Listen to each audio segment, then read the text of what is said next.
Last night, my 7-year-old daughter refused to sleep in her own bed. Her little hands shook as she whispered, "Mom, please, I don't want to stay here tonight." I thought she was just scared of the dark, or maybe another nightmare. But when I asked her why, her eyes filled with tears. She looked straight at me and said, "Because he comes into my room when you're asleep." That moment, my whole body went numb. And from that second on, I knew our home wasn't safe anymore. If you were me, what would you do? Would you confront him or protect your child in silence? Tell me in the comments. I read them all. And if stories like this move you, please like, share, and subscribe so I can keep bringing you more true stories that reveal the truth hiding behind perfect families. Every night used to be the same. Dinner at 7, bath time at 8, bedtime by 9. Lily would kiss me goodnight, hug her stuffed rabbit, and drift into dreams while I tidied up the kitchen. It was our quiet little ritual, the kind that makes you think life is safe, predictable, ordinary, until the night everything changed. That night, she refused to go to bed. At first, I thought she was just being stubborn. Kids do that sometimes, but there was something in her face I couldn't explain, a pale kind of terror, like she'd seen something no child should ever see. She clung to my arm so tightly that her nails left tiny crescent marks on my skin. "Please, Mom," she whispered, voice trembling. "Don't make me sleep in my room. I don't like it there anymore." I crouched down, trying to meet her eyes. "Why, honey? Did you have a bad dream?" Her lower lip quivered. She looked toward the dark hallway where her bedroom door stood slightly open. And then she said something that made my stomach twist. "Because he comes into my room when you're asleep." For a moment, I didn't understand. My brain refused to process it. I asked, "Who, sweetheart? Who comes into your room?"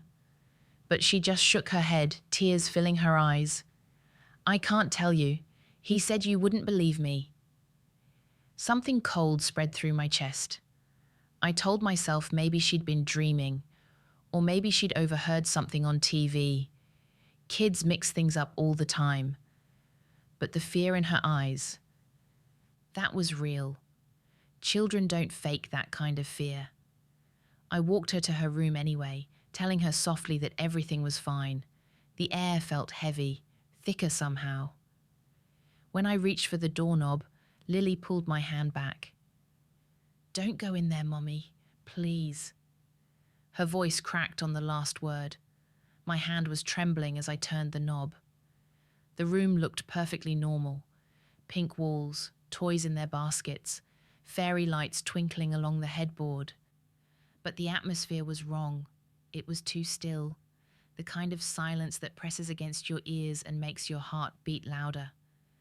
I checked under the bed, nothing but dust bunnies and a forgotten sock. Still, the back of my neck prickled as if someone was standing behind me. I forced a smile and told her, "See, nothing to be afraid of." But deep down, even I didn't believe that. That night, I let her sleep in my bed.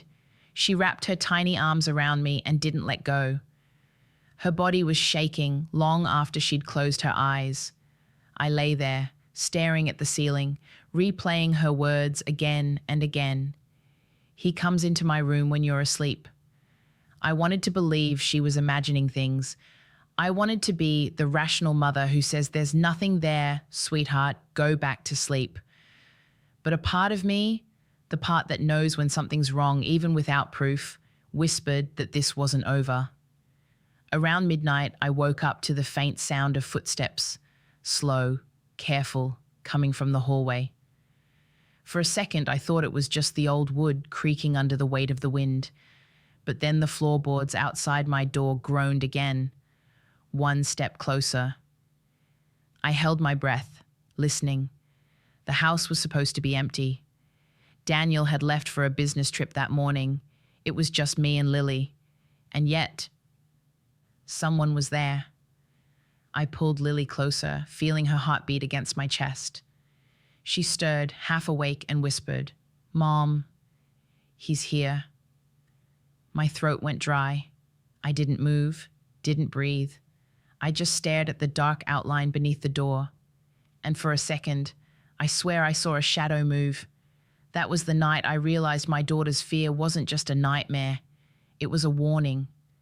By morning, the sunlight pouring through the curtains made everything look normal again. Or at least it tried to. Lily was sitting at the table, still in her pajamas, stirring her cereal without touching it. Her eyes were swollen from crying, and her little rabbit plushie sat on her lap like a silent witness to the night we just had. I forced a smile. See? It's morning now. No monsters in sight. She didn't smile back. Monsters don't like the sun, she murmured, eyes fixed on her bowl. The spoon clinked softly against the porcelain, a sound too small to fill the silence between us. Then Daniel walked in. He looked perfect, as always. Crisp shirt, hair neatly styled, the faint smell of cologne that once made me feel safe. He kissed my cheek, poured himself coffee, and asked, "Everything okay, girls?" Just like that, as if our house hadn't felt like a stranger's place the night before. I watched Lily freeze. She didn't answer him, didn't even look up. Her tiny hands gripped the edge of the table until her knuckles turned white. Daniel frowned. "Lily, honey, Daddy's talking to you." Still nothing.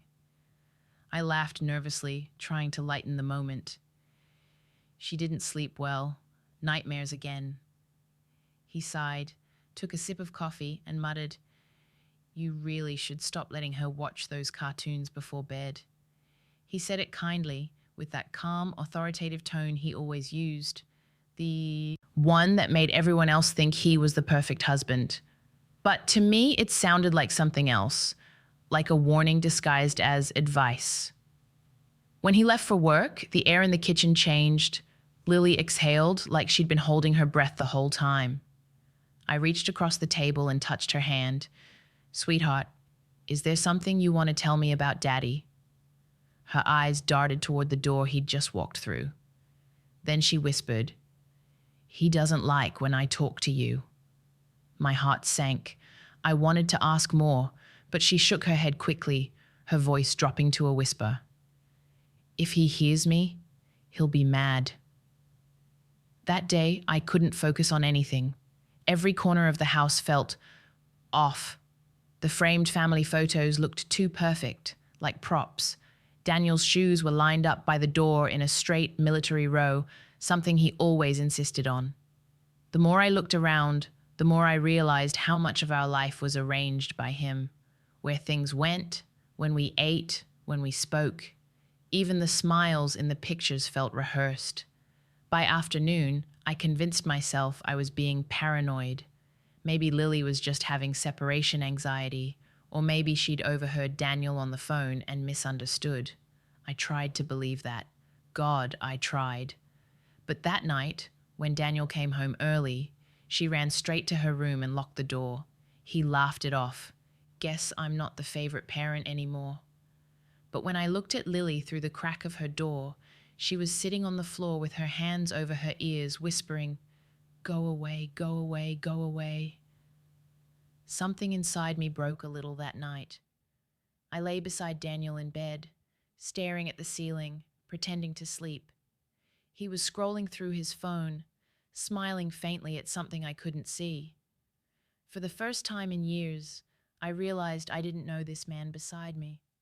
I didn't know what he did when I wasn't watching. And maybe I never had. The next morning, I found Lily's bedroom light still on.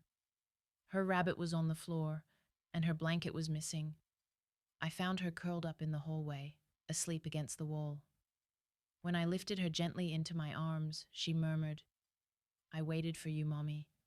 I didn't want to sleep there alone." That was when I made a silent promise to myself. If my daughter was afraid in her own home, something, or someone, had to change. I just didn't know yet how deep that fear went, or what kind of darkness it was hiding. The next few days, I told myself I was overthinking. Children go through phases. They imagine things, fear shadows, hear whispers that aren't there. That's what I kept repeating, a mantra to silence the voice inside me that whispered something darker. But every day the signs grew louder. It started with the baby monitor. I had set it up when Lily was 3, mostly out of habit. Now she was 7, but I still kept it on. A quiet comfort, a small reassurance that I could always hear her if she needed me. One morning, I noticed the monitor's red light blinking strangely. It wasn't the usual flicker from low battery. It was intermittent, rhythmic, like someone had switched it on and off. When I checked the footage, the file for the previous night was gone, just deleted. No trace, no timestamp. I tried to convince myself it was a technical glitch, but my stomach told another story. Then there were the smells. A faint scent of Daniel's cologne lingering in Lily's room, even when he was supposed to be away on business. At first, I brushed it off as coincidence. Maybe the scent on his jacket, maybe the air vents. But one evening, as I tucked her in, Lily whispered, "It smells like Daddy again." Her voice trembled.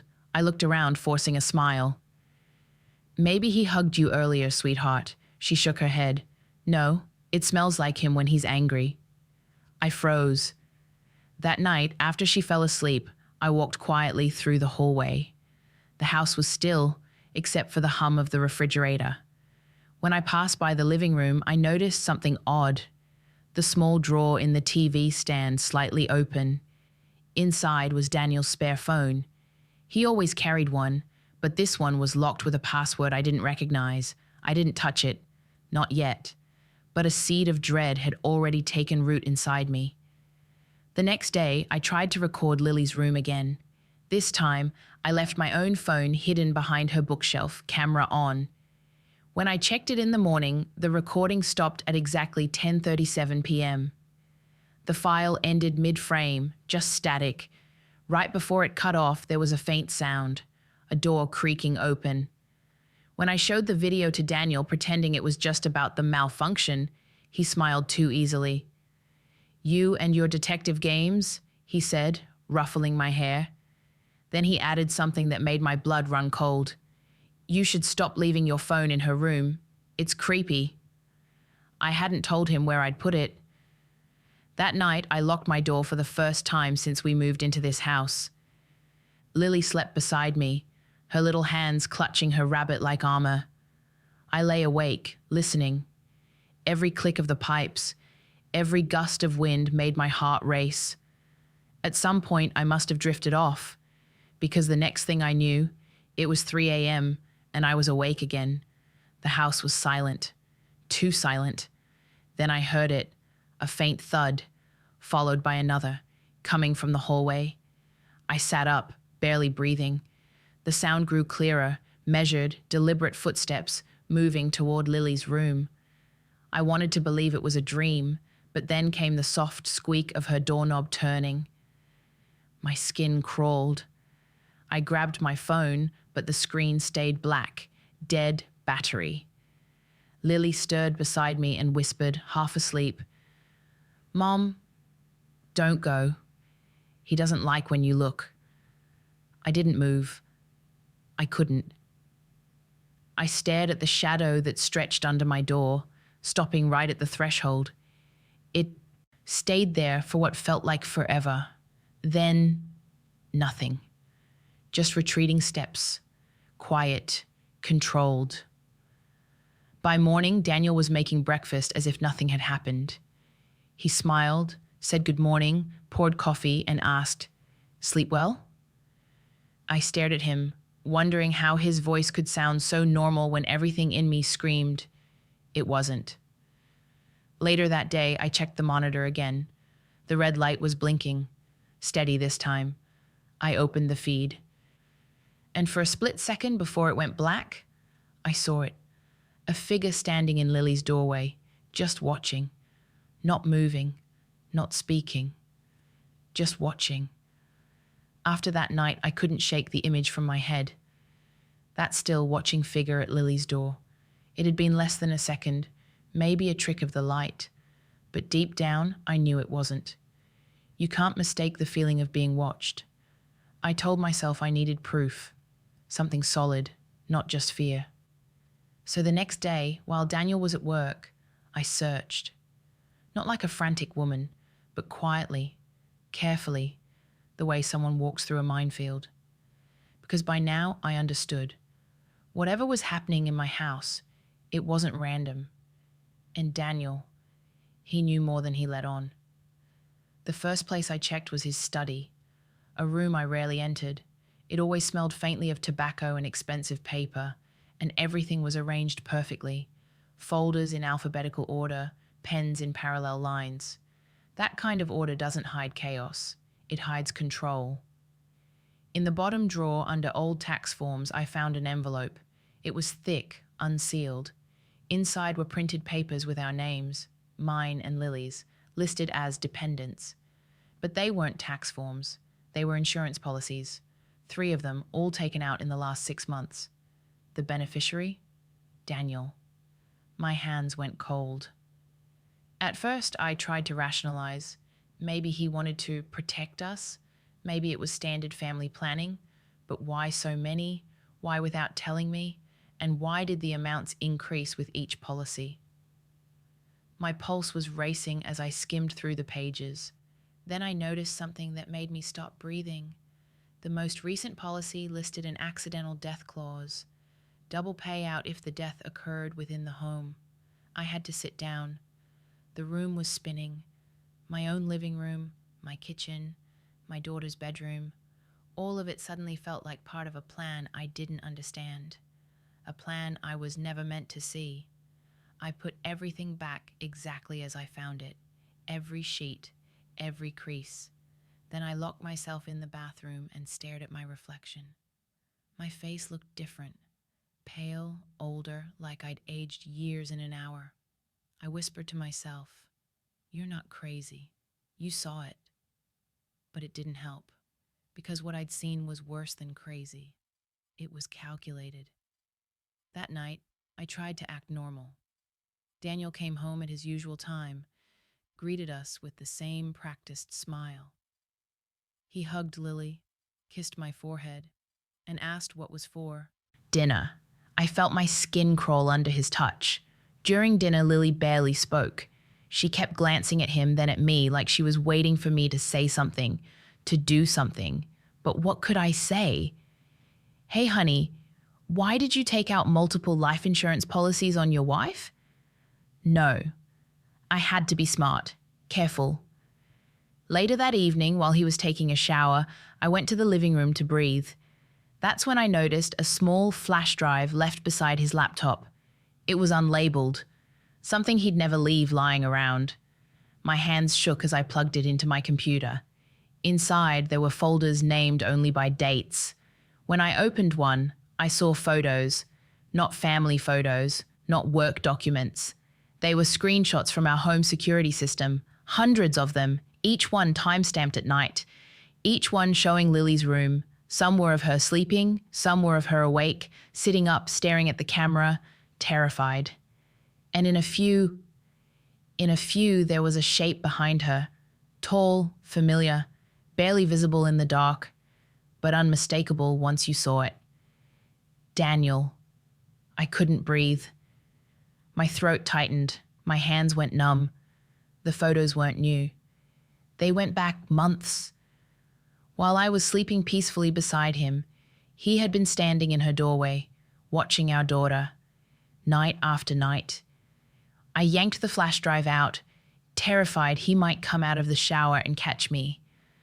I shoved it into my pocket, rushed to the bedroom, and pretended to fold laundry. When he stepped out of the bathroom, his voice was calm, too calm. "Everything okay, Sarah?" I nodded quickly, forcing a smile. "Just getting things ready for tomorrow." He smiled back, but his eyes stayed on me too long. It was like he already knew. That night, I barely slept. I kept replaying those images in my head. Lily's terrified face, Daniel's shadow behind her. Every time I closed my eyes, I saw it again. By dawn, I knew one thing for certain. This wasn't just fear anymore. It was danger. And the man I'd once called my husband was no longer someone I could trust. He was someone I had to survive. By the next morning, something inside me had changed. I wasn't just afraid anymore. I was alert. Every sound, every word, every glance from Daniel felt loaded with meaning. I could feel his eyes on me longer than before, like he was watching for a mistake. I had to act before he did.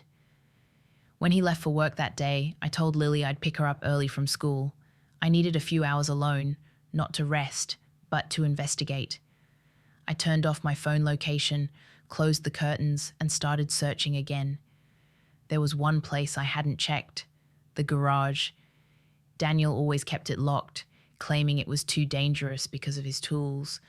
But he'd left his keys on the kitchen counter that morning, something he never did. Maybe it was a trap, or maybe he was getting careless. The garage smelled like metal and gasoline. There was a small workbench, perfectly organized, just like the rest of him. But behind a stack of paint cans, I found a small black box, dusty and half hidden. Inside were papers, receipts, and, my heart stopped, photographs. They were of Daniel and a woman I didn't recognize. Not just any woman. She was the same one who had waved at Lily one afternoon outside the school, saying she knew her dad from work. I remembered the uneasy way Lily had hidden behind me. Now I understood why. In the photos, they looked intimate, too close. Dinner dates, hotel lobbies, one picture of them standing in front of a house I didn't recognize, holding a folder together. When I looked closer, I saw the word insurance printed faintly on the cover. My knees gave out. The truth hit like ice water. This wasn't just betrayal, it was conspiracy. They weren't just lovers, they were partners in something calculated. And I was the obstacle. I stuffed the photos and papers back into the box and ran inside. I wanted to scream, to call the police, to tell someone, anyone, but I couldn't. Not yet. He still had power. He still had control. That evening, Daniel came home earlier than usual. I had barely hidden the box back in place. He kissed me on the cheek like nothing had changed. I tried to act normal, but my hands shook as I stirred the soup. Lily sat quietly at the table, eyes fixed on her spoon. When Daniel turned to hang his jacket, she mouthed to me silently, "Don't tell him." I nearly dropped the ladle. After dinner, Daniel asked to borrow my laptop. He said his was acting up. When I hesitated, he smiled. That calm, polite smile that used to charm everyone. But I noticed something new in it, control. "I just need to check a few things, Sarah. Why are you so nervous?" He didn't wait for me to answer. He took the laptop and went into his study. The door clicked shut. For the next hour, I sat motionless on the couch, staring at that closed door. Every sound from inside, a click, a soft shuffle, made my stomach twist. At one point, I heard a faint metallic snap, like something being locked. When he came out, he looked calm, collected. He handed me the laptop. "Done," he said softly. But when I tried to open it later, all my saved files, photos, videos, notes, were gone. He had erased everything. That night, I couldn't take it anymore. I locked our bedroom door, then pretended to sleep. At midnight, Daniel's phone vibrated. He didn't notice I was watching when he checked it. A message flashed briefly on the screen before he deleted it. I caught just 3 words, "When she signs." The next morning, I asked him casually, "Do you still need me to sign those papers from the insurance company?" He froze, only for a second, but I saw it. His jaw tightened before he smiled again. "Oh, those? Just standard updates. Don't worry about it." But I was worried, because I hadn't mentioned which. Papers. That night, after putting Lily to bed, I took her small hand in mine and whispered, "Sweetheart, if Mommy tells you to run, you run, okay?" She looked confused, but nodded, eyes wide and scared. Then she whispered back, "Is Daddy mad at us?" I didn't answer. I couldn't, because the truth was worse than anger. It was intent. By then, my heart knew what my mind still refused to accept, that Daniel wasn't planning to leave us. He was planning to end us. I lay awake until dawn, feeling every second crawl across the clock. When the first light touched the walls, I knew what I had to do. I would gather everything, the flash drive, the insurance papers, the photos, and go to the police. But before that, I had to make sure Lily and I made it through one more night. One last night under his roof. The next evening, everything in the house felt wrong. Heavier, quieter, like the air itself was holding its breath. Daniel was home early again. He said his meeting got cancelled, but I could feel the tension radiating off him. His smile didn't reach his eyes anymore. It was the same smile he used when trying to convince me everything was fine, right before taking something away. I spent that entire dinner pretending to be calm. Every movement felt rehearsed, pouring wine, passing the salt, laughing when he told a story about work. But my body was trembling inside. I was just waiting for the right moment, the moment to take Lily and run. After dinner, he went to his study to make a call. Through the crack of the door, I could hear his voice. Low, serious, deliberate. "It has to be soon," he said. Then a pause. "She's signing tomorrow. It'll look like an accident. No one will question it." My blood froze. I pressed my hand over my mouth, afraid even the sound of my breathing would give me away. He wasn't talking about a job. He was talking about me. I ran upstairs, heart pounding so loudly it echoed in my ears. Lily was sitting on her bed, hugging her stuffed rabbit, eyes wide. "Mommy," she whispered. He was talking to her again, the lady with the red hair. My throat tightened. "Where did you see her?" She pointed toward the window. "Outside. She was in Daddy's car." That was the final sign I needed. No more waiting, no more pretending. We had to leave. Now. I told Lily to pack her school backpack, only what she could carry. I grabbed the flash drive, the papers, the photographs, and shoved them into a tote bag. Every minute felt like an hour. The sound of my heartbeat was louder than my footsteps. When I came downstairs, Daniel was standing by the kitchen counter, still on the phone. He turned his head slightly, his voice calm but sharper than usual. "Where are you going this late?" I froze. My mind screamed, "Don't show fear." I forced a small smile.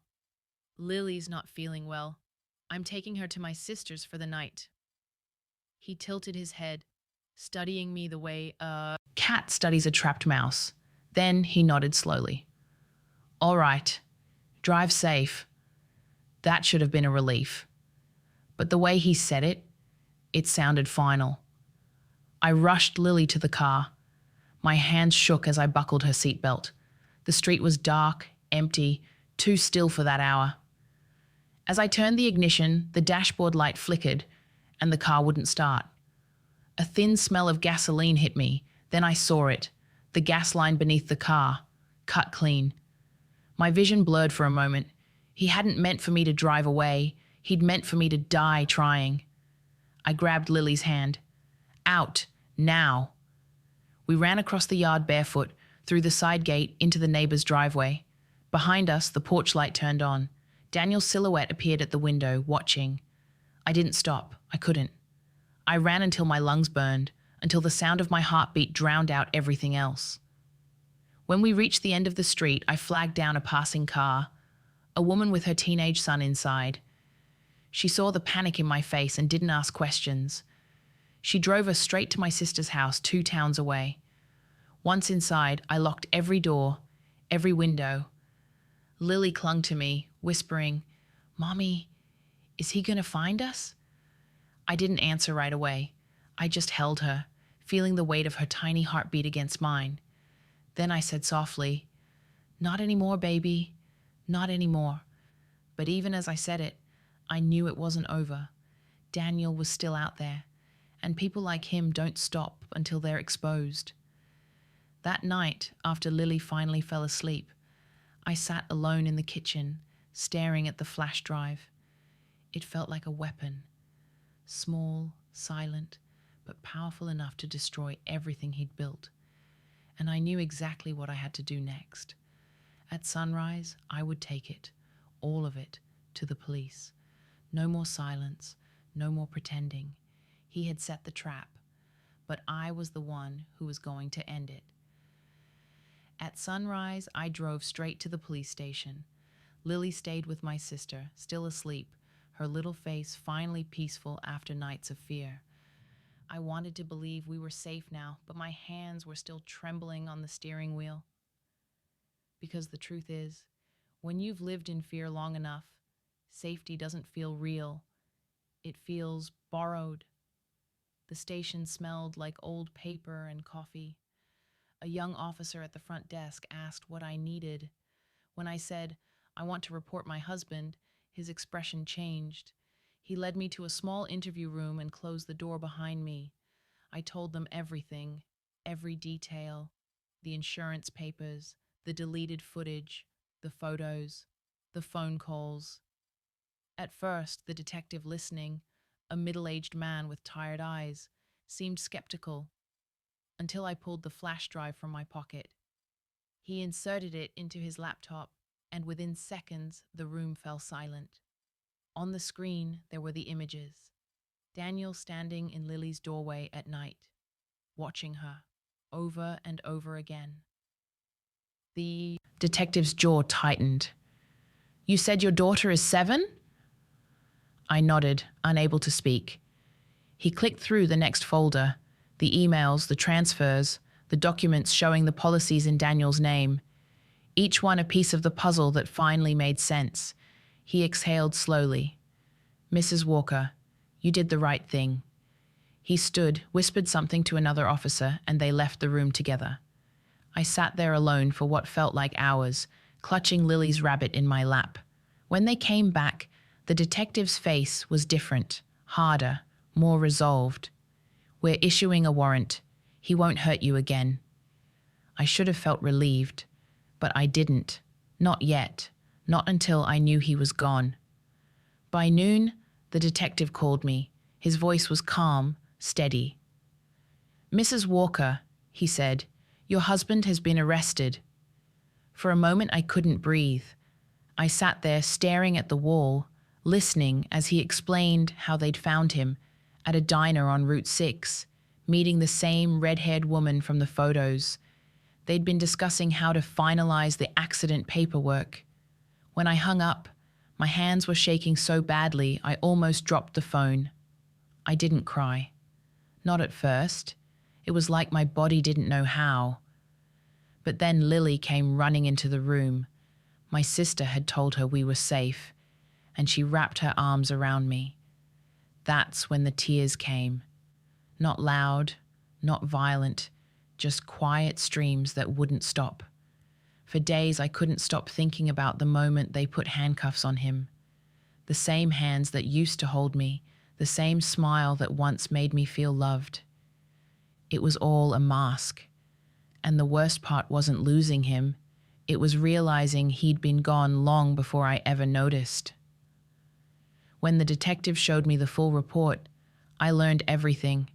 The affair, the planned payout, the staged car malfunction. He had even set up a meeting with a mechanic to make it look like he'd tried to fix it. Every detail calculated, every lie rehearsed. It was almost surgical. But the part that hurt most was what they found in his phone. Messages between him and that woman. "She's too trusting," he wrote in one.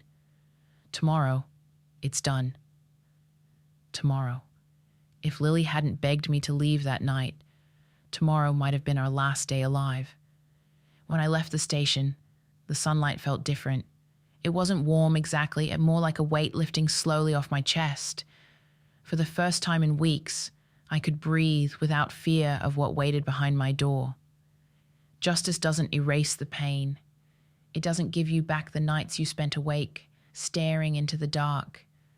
But it gives you something else, the power to say, he doesn't control me anymore. That evening, as I tucked Lily into bed at my sister's house, she asked, "Mommy, is Daddy gone?" I hesitated, then said softly, "Yes, baby. He's gone." She looked up at me with sleepy eyes and whispered, "Then can I sleep in my room now?" I brushed her hair away from her face and nodded, and for the first time, she closed her eyes without fear. It took weeks before I stopped waking up in the middle of the night. For a long time, every creak of the floor, every gust of wind against the window still made my body tense. That kind of fear doesn't disappear just because the danger is gone. It lingers, like a shadow that refuses to leave. But one morning, something changed. I woke up to sunlight, not harsh, not blinding, soft, golden light spilling through thin curtains. Lily was sleeping beside me, her small hand curled around her rabbit, breathing evenly. For the first time in months, her face looked peaceful. No frown, no restless movements, just a child, finally allowed to be a child again. We had moved into a small apartment near the park. Nothing fancy. 2 bedrooms, old wooden floors, the faint smell of paint that never quite faded. But to me, it felt like freedom. Every corner was ours, every door open to peace, not secrets. The first few days, Lily followed me everywhere. Even when I brushed my teeth, she'd stand at the door, watching quietly, as if making sure I wouldn't disappear. I never told her the full truth. I said her dad made some bad choices, and that we were safe now. She didn't ask for more. Maybe she already knew. At night, I'd read her stories about brave little girls who found their way home, about mothers who never gave up. She liked those best. Sometimes when I closed the book, she'd whisper, "That's us, right, Mommy?" And I'd smile, my throat tightening. "Yes, baby, that's us." The court hearings dragged on for months. Each session was like reopening a wound I thought had already healed. Seeing Daniel in that courtroom, handcuffed, silent, eyes cold, was harder than I expected. Not because I missed him, but because I couldn't recognize him anymore. The man I once loved was gone long before the police came. All that remained was the stranger who planned our ending. When the final verdict came, guilty on all counts, I didn't cheer. I just exhaled. Slowly, deeply, as if letting go of years of breath I hadn't realized I'd been holding. Justice doesn't bring joy, it brings quiet. And sometimes quiet is enough. Lily and I built new routines. Saturday mornings in the park, pancakes with too much syrup. We started taking photos again, real ones with laughter and messy hair. I kept them on the fridge, not to forget what happened, but to remind myself how far we'd come. Sometimes, when I watch her run ahead of me, sunlight catching in her hair, I wonder how something so broken could ever feel whole again. But healing isn't about forgetting. It's about choosing life every single day, even when your heart still shakes. One evening, as we walked home from the park, Lily slipped her hand into mine. "Mom," she said softly, "can we stay here forever?" I looked down at her, those same big brown eyes that had once seen too much, and smiled. "Yes, baby, forever sounds perfect." Now, every morning, when I pour coffee and watch the city wake up outside our window, I whisper a quiet promise to myself. Never again. Never again will I ignore the voice that tells me something's wrong. Never again will I mistake fear for safety. And never again will I let someone else decide what peace looks like for us. Because we survived, because she believed me, because love, real love, is what saved us in the end. I still don't know when fear turned into strength. Maybe it was the moment I chose to listen to my daughter, or maybe it was the moment I finally chose myself. If you've ever had to rebuild your life from fear, you know it's not easy, but it's possible. Tell me in the comments, have you ever had to start over, and what helped you find peace again? I read every story you share. They remind me we're never truly alone. If this story touched your heart, please like, share, and subscribe so I can keep bringing you more real stories of strength, truth, and rebirth. With love and respect, this is Sister Sephora, and I'll see you in the next story.